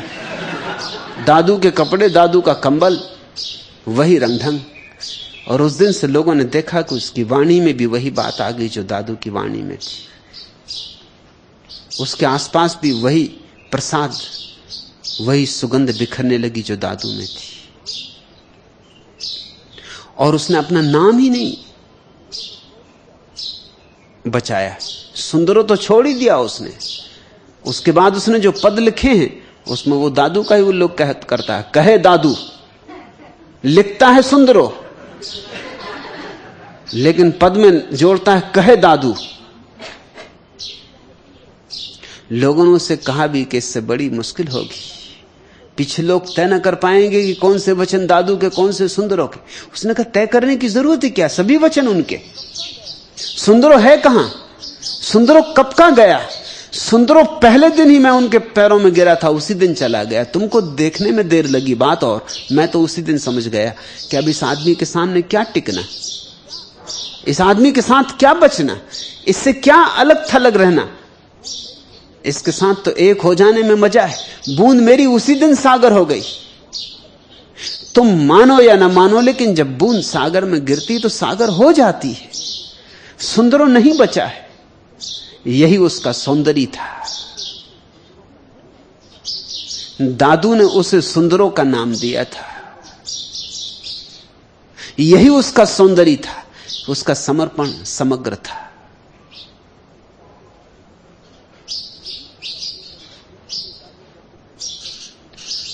रज्जब के लिए दादू कहते थे, रज्जब तू गज्जब कियो। उसने भी गजब का काम किया था। दो कहानियां प्रचलित हैं रज्जब के संबंध में। एक तो यह कि बचपन में उसके मां बाप, जब वो केवल 7 वर्ष का था, दादू को नमस्कार करने आए थे और रज्जब को साथ ले आए थे। रज्जब फिर लौटा नहीं। मां बाप तो लौट गए, बहुत समझाया, लेकिन रज्जब ने कहा कि जिसकी तलाश थी वो मिल गया, जिस घर की तलाश थी वो मिल गया। मुझे मेरा असली घर मिल गया। आपके घर अब तक टिका था क्योंकि असली घर का मुझे पता नहीं था।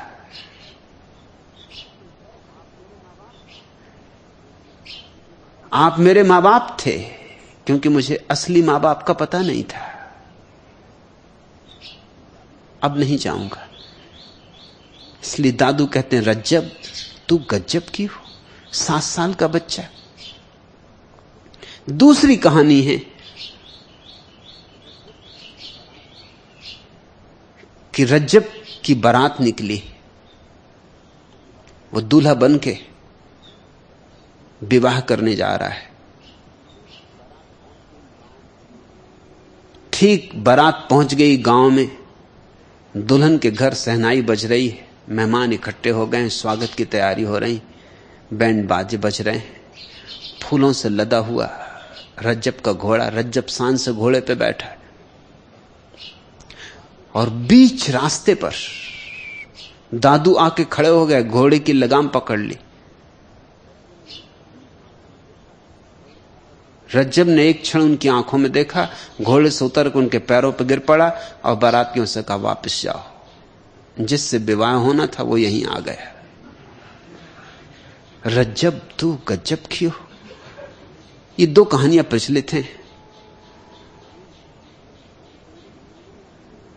कौन ठीक है कौन ठीक नहीं, इस सब में मैं नहीं पढ़ता, क्योंकि दोनों तो ठीक नहीं हो सकती। या पहली ठीक होगी तो दूसरी नहीं हो सकती ठीक, या दूसरी होगी तो पहली ठीक नहीं हो सकती। मगर ये व्यर्थ की बकवास पंडितों के लिए, वो इसकी खोजबीन करें। मुझे कुछ अड़चन नहीं मालूम पड़ती। मुझे तो लगता है दोनों एक साथ ठीक हो सकती, क्योंकि उन दोनों छोटे बच्चों के विवाह होते थे। 7 साल का बच्चा ही बारात निकली, वो बारात कोई उन दोनों 25 साल की नहीं निकलती थी। जमाने बदल गए।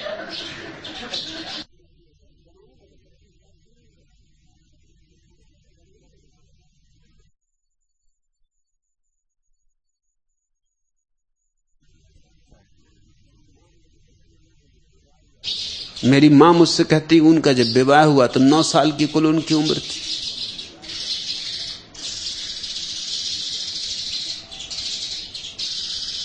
पता ही नहीं था क्या हो रहा है।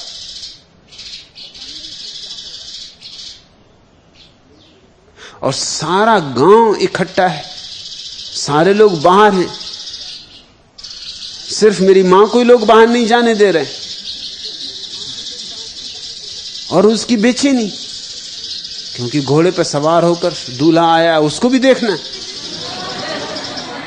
और बैंड बाजे बज रहे हैं जैसा कभी नहीं बजे घर पर, और सारे घर में रोशनी की गई और दिवाली मनाई जा रही है, फटाके फुलझड़े छूट रहे हैं। और ये मौका, और 9 साल की बच्ची को घर के भीतर बंद रखो। आखिर वो पहुंच ही गई, देखना ही पड़ेगा। उन दिनों शायद रज्जब 7 साल का ही रहा हो और ये दोनों बातें एक साथ घट गई हों। पर बातों का कोई बहुत मूल्य नहीं है संतों के जीवन में। घटनाएं तो प्रतीकात्मक हैं, हुई भी हों ना भी हुई हों, मगर उनका सार पी लेने जैसा है, आत्मसात कर लेने जैसा है। शीला कह रही कि संत रज्जब, सुंदरो और दादू की मृत्यु की कहानी मेरे लिए बड़ी ही रोमांचक रही, परंतु मेरे गुरु और हमारे प्यारे दादा जो मेरे मित्र भी थे, उनके मृत्यु की समय की आंखों देखी घटना का अनुभव मेरे लिए उससे भी कहीं अधिक रोमांचकारी हुआ। स्वाभाविक। मैंने कहा, तुमने माना, प्रीति उमगी, लेकिन फिर भी जब तुम खुद देखोगी तो बात और हो जाएगी। मगर ख्याल रखना, अगर मैंने रज्जब, सुंदरों और दादू की कहानी तुमसे न कही होती, और न मालूम कितने रज्जब और सुंदरों और दादुओं की कहानियां तुमसे न कही होती, तो शीला तुम मेरे पिता की मृत्यु में भी चूक जाती, देख नहीं पाती। उन सारी कहानियों ने रास्ता बना दिया, उन सारी कहानियों ने तुम्हारे भीतर संवेदनाशीलता जगा दी, होश जगा दिया। अब यहां मेरे बहुत से रिश्तेदार इकट्ठे हुए, उनकी समझ के बाहर है।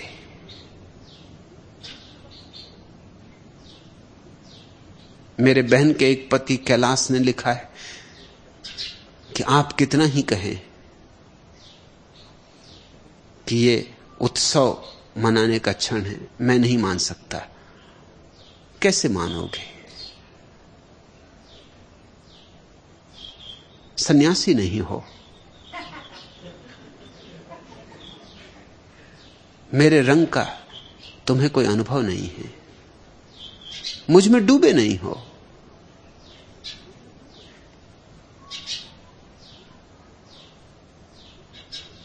मेरे सन्यासियों को समझ में आता है कि उत्सव की घड़ी, तुम्हें समझ में नहीं आ सकता, स्वाभाविक है।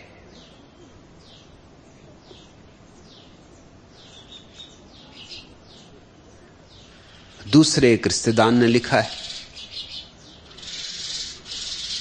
कि यद्यपि मैं संदेह नहीं करना चाहता, लेकिन बुद्धत्व हो सकता है, इसमें मुझे संदेह उठता है। स्वाभाविक, तुम्हें ध्यान का कोई अनुभव ना होगा, सन्यास का कोई अनुभव ना होगा, बुद्धत्व तो बहुत दूर की बात हो गई। फिर कंकड़ पत्थरों का अनुभव नहीं है, हीरे जवाहरातों की बात ही क्या करनी। साधारण अनुभव ध्यान का ना हो तो असाधारण आत्यंतिक अनुभव की तो तुम कल्पना भी नहीं कर सकते, अनुमान भी नहीं कर सकते। तुम यहां आ गए हो, औपचारिक है तुम्हारा आना, तुम्हारा संबंध पारिवारिक है, सामाजिक है, तुम्हारा संबंध आत्मिक नहीं। जो मेरे रंग में नहीं डूबे हैं वो सोचते भला हूं कितने ही कि मेरे परिवार के नहीं। मेरा परिवार तो उन दीवानों का है जो गैरिक है। इसलिए कल एक दूसरे मेरे बहन के पति ने कहा कि हम सब की इच्छा है कि परिवार के सब लोग इकट्ठे हुए तो आपके साथ बैठ के हम परिवार के सारे लोग तस्वीर उतरवाएं। मैंने कहा कि मत करो ऐसी झंझट। ज्यादा उनसे नहीं कहा, क्योंकि अकारण दुख में कभी किसी को देना नहीं चाहता। देने योग्य कोई हो उसी को दुख देता हूं, उसको भी अर्जित करना होता है। मेरी चोट खानी हो तो उसकी पात्रता चाहिए, उनको क्या दुख देना। नए नए हैं, नया नया मेरी बहन से विवाह हुआ है, मुझसे कुछ ज्यादा लेना देना नहीं है। 2 दिन के लिए पहले आए थे, 2 दिन के लिए अभी आए हैं, बस इतना ही संबंध है। लेकिन मैं ये कह देना चाहता हूं कि मेरा परिवार तो मेरे सन्यासियों का है और मेरा कोई परिवार नहीं।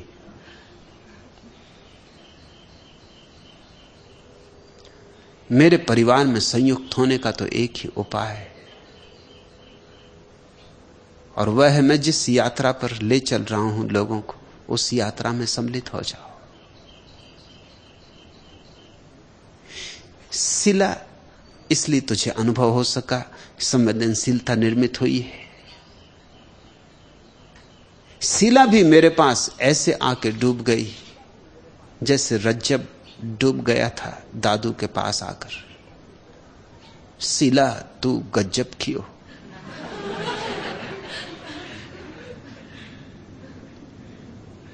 अमेरिका में थी, सब सुख सुविधा में थी, खूब कमा रही थी।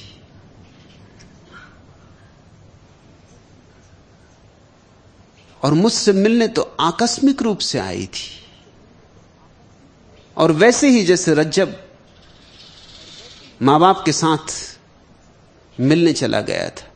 चूंकि शीला के पिता मेरे विचारों में उत्सुक रहे, उन्होंने शीला को कहा कि जाने के पहले, अमेरिका जाने के पहले एक दफा मुझे मिला है। चूंकि पिता ने कहा था इसलिए मिलने आ गई थी, मगर आई सो आई, फिर गई नहीं। झुकी सो झुकी, फिर उठी नहीं। डूबी सो डूबी, फिर भूल ही गई अमेरिका और अमेरिका की सारी सुख सुविधा। फिर मैं ही उसका सब कुछ हो गया। उससे हृदय तैयार हुआ है, एक पात्रता निर्मित हुई है, आंखें खुली हैं। इसलिए यह अपूर्व घटना से तू चूक नहीं सकी। ये तुझे दिखाई पड़ सका कि कुछ अभूतपूर्व घटित हुआ है। जो भी वहां मुझ में डूबे हुए लोग थे, उन सबको लगा। निकलंक वहां था, शैलेंद्र वहां था, अमित वहां था, स्वभाव वहां था, सोहन वहां थी, उषा वहां थी। शीला रोज चक्कर मारती थी, लक्ष्मी वहां रोज जाती थी, मेरी मां वहां थी। उन सबको अनुभव हुआ कि कुछ अपूर्व घटित हुआ है, जिसको भाषा में बांधने की कोई सुविधा नहीं है, जिसे समझना मुश्किल। लेकिन कुछ हुआ है, कुछ पार का उतरा है। ये सब उन्हीं को अनुभव हो सका जो मेरे निकट थे। वहां नर्सें भी थी, वहां डॉक्टर भी थे, वहां अस्पताल का स्टाफ भी था। उसको कुछ अनुभव नहीं हो सका। जब मैं दूसरे दिन यहां बोला तो डॉक्टर सरदेसाई ने सारे स्टाफ और डॉक्टरों को इकट्ठा करके मेरा टेप सुनवाया। सरदेसाई का धीरे धीरे मुझसे लगाव बनना शुरू हुआ है। डरते डरते, झिझकते झिझकते, स्वाभाविक है, मेरे जैसे आदमी के पास आके घबराहट तो लगती। घबराहट ये लगती है, पत्नी है, बच्चे हैं, उनकी फिक्र करनी है। और यहां देखते हैं जो लोग आते हैं वह ऐसे दीवाने हो जाते हैं, डूब जाते हैं। अब उनके मित्र अजित सरस्वती को उन्होंने डूबते देखा। अजित सरस्वती उन्हें मेरे पास ले आए। वो मेरे डॉक्टर है। मेरे शरीर में कुछ गड़बड़ होती तो वो आते, मगर वो आए और भागे। 1 सेकंड ज्यादा वो कमरे में नहीं रुकते। और मैं जानता हूं कारण, वो भी जानते, और उन्होंने लोगों को कहा भी है कि कारण है, अभी मेरी तैयारी नहीं है। और खतरा वहां ये कि मैं तो जाऊं उनका शरीर देखने, मैं तो पकड़ूं उनकी नब्ज, वो पकड़ ले मेरी नब्ज। फिर मेरे बच्चे, फिर मेरी पत्नी।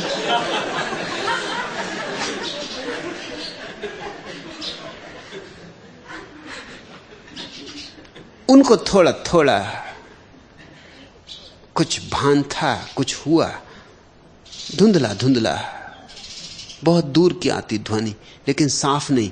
चिंतित जरूर थे कि जब तबीयत बिल्कुल ठीक हो गई थी, जब खतरे के बिल्कुल बाहर हो गए थे, दिन में 3 बार मुझे खबर करते थे कि अब कैसी स्थिति है, कैसी स्थिति है। 48 घंटे तक कहा था कि खतरा है, फिर कहा कि अब कोई खतरा नहीं है। और अब तो काफी दिन, 5 सप्ताह बीत चुके थे, अब तो खतरे का सवाल ही नहीं था। जब खतरा था तब खतरा ना हुआ, और जब सारा खतरा बीत चुका था तब अचानक एक क्षण में शरीर छूट गया। धक्का तो उन्हें भी बहुत लगा, लगता था सफल हुए जा रहे हैं, और एक चमत्कारपूर्ण सफलता थी। साधारणतः उस तरह की बीमारी ठीक नहीं होती। पैर पुनरुज्जीवित होने लगा था, उसमें फिर गर्मी आने लगी थी, खून फिर दौड़ने लगा था, वो फिर चलने लगे थे। ऐसी हालत में तो पैर को काटना ही होता और कोई उपाय नहीं होता। मस्तिष्क में खून जम गया था, वो फिर पिघल गया था, वो ठीक से बोलने लगे थे, सब स्वस्थ हो गया था। और उस दिन तो परिपूर्ण स्वस्थ थे। और अचानक भोजन करने के बाद एक क्षण में सारी बात समाप्त हो गई, हिचकी भी ना आई। आमतौर से मरते वक्त हिचकी आती, लेकिन जिनका जीवन 7वें चक्र से निकलता है, सहस्त्रार से, उनको हिचकी नहीं आती।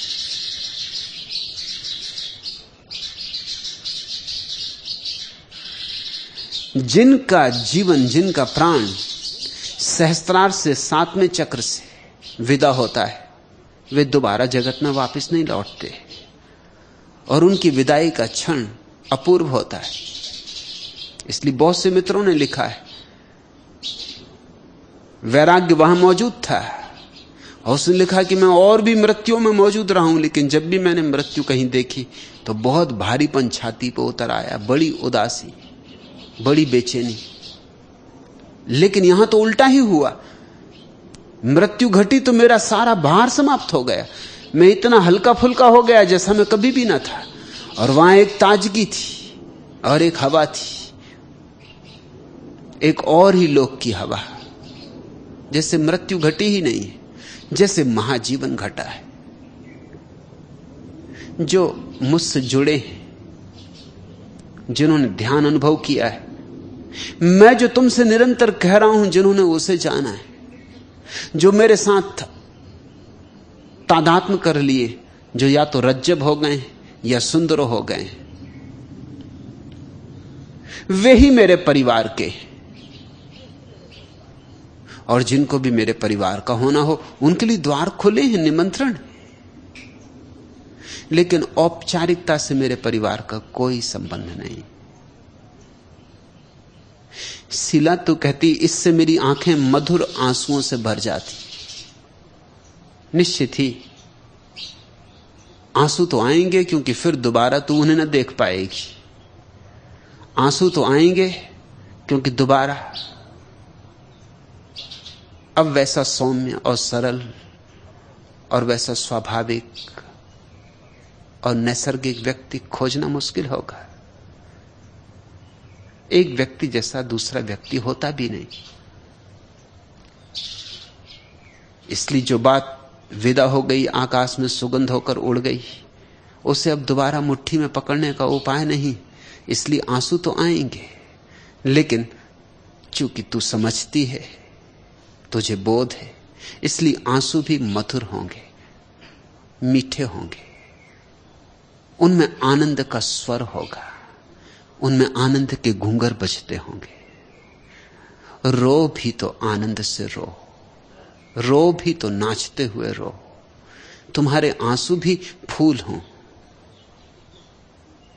तुम्हारे आंसुओं में भी वीणा के स्वर हों। मैं तुम्हें जीवन ही नहीं सिखाना चाहता, मैं तुम्हें मृत्यु भी सिखाना चाहता हूं। ये सारे अवसर हैं, ऐसे और अवसर आएंगे। 1,00,000 सन्यासी हैं, बहुत से मित्र विदा होंगे, तो तुम्हें विदाई देने की कला भी सीखनी होगी। नाचते गाते रोते लेकिन रोना दुख का नहीं, पीड़ा का नहीं, संताप का नहीं, आनंद का, उत्सव का, महोत्सव का। आज इतना ही।